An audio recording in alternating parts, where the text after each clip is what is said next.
कैसे हो आप सब। उम्मीद है आप सब खैरियत से होंगे। आज जो मैं आपके लिए प्रोडक्ट लाया हूँ, सिरप लाया हूँ, सार्ल कंपनी का प्रोडक्ट है, सिरप है। इसके जो ब्रांड नेम है हाइड्रोलाइन है और इसमें दवाई अमीनोफाइलाइन प्लस कंपाउंड इसमें मौजूद है।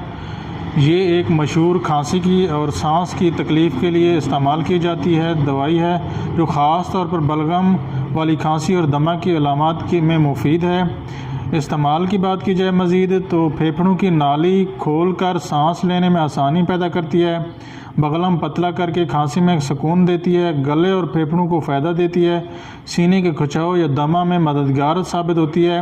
एहतियाती तदबीर की बात करें तो दिल या गुर्दे की बीमारी में डॉक्टर से मशवरा ज़रूर करें।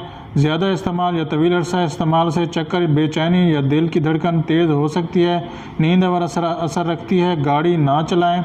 हामला या दूध पिलाने वाली ख़वातीन डॉक्टर के मशवरे के बगैर इस्तेमाल ना करें। तरीका इस्तेमाल की बात करें तो बालिग 2 या 1 चम्मच इस्तेमाल कर सकता है। 6 से 12 साल की उम्र में आधा या पूरा चम्मच पिला सकते हैं। 6 से कम साल की उम्र में डॉक्टर से मशवरा ज़रूर करें पिलाने से पहले।